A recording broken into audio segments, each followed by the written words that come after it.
hello guys स्वागतम जनाइছো মোৰ চেনেলৰ অন্য এটা ব্লগ ভিডিঅ'লৈ কি খবৰ আপোনালোকৰ আশা কৰো সকলো ভালে আছে আজি ভিডিঅ'তে দেখাম এটা ধুনীয়া বস্তু মানে এপাহ ফুল যাৰ নাম হৈছে নিখাৰ ৰাণী পাৰিজাত ফুল এই ফুলপাহ আপোনালোক সকলোৱে দেখিছে চাগে ময়ো দেখিছো বাৰু কিন্তু ফটোতে দেখিছো ওচৰৰ পৰা দেখা নাছিলো এইবাৰ প্ৰথম ওচৰৰ পৰা দেখা পাইছো মই ৰুৱা এই ফুলজোপা 6-7 বছৰ পাছত প্ৰথমবাৰ ফুলিছে হে ভাবিলো এই প্ৰথমবাৰ ফুলা ফুলপাহ আপোনালোককো দেখাও আৰু মোৰো এই প্ৰথম ফুলা ফুলপাহ স্মৃতি হিচাপে ৰাখিবৰ কাৰণে এই ভিডিঅ'টো বনালো এতিয়া হলে বলকচোন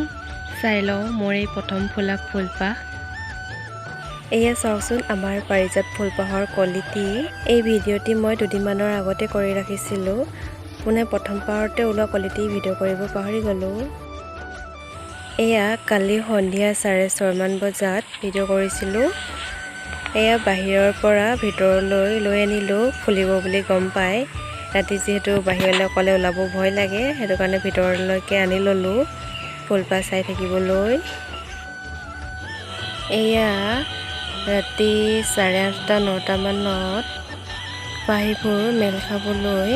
আৰম্ভ কৰিছে আৰু ইমান ধুনীয়া লাগিছে ফুলপাহ এই পাৰিজাত ফুলজোপাৰ ফুলপাহ চাবলৈ মই যে কিমান এক্সাইটেড হৈ আছিলো ফাইনালি আজি দেখা পালো এই ফুলপাহৰ বিষয়ে বৰ বেছি মই একো নাজানো কিন্তু অলপ ঔষধি গুণ আছে বুলি কোৱা শুনিছো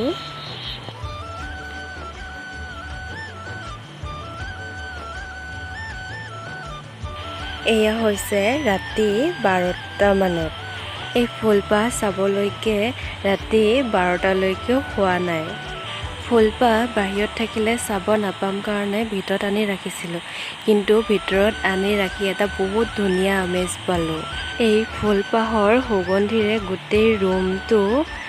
গোন্ধৰে একেবাৰে আমোলমোলাই ৰাখিছিল ইমান ধুনীয়া লাগিছিল ফুলপাহৰ গোন্ধটো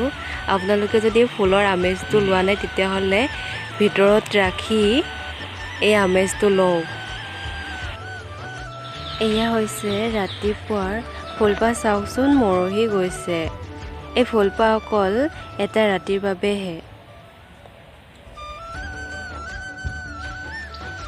আজিৰ মোৰ এই ভিডিঅ'টি চাই কেনেকুৱা পালে কমেণ্ট কৰি জনাব আৰু যদি ভিডিঅ'টো চাই ভাল লাগিলে তেতিয়াহ'লে লাইক এণ্ড ছাবস্ক্ৰাইব কৰিবলৈ নাপাহৰিব আৰু মোৰ ভিডিঅ'টি চোৱাৰ বাবে বহুত ধন্যবাদ তেতিয়াহ'লে আজিলৈ বাই বাই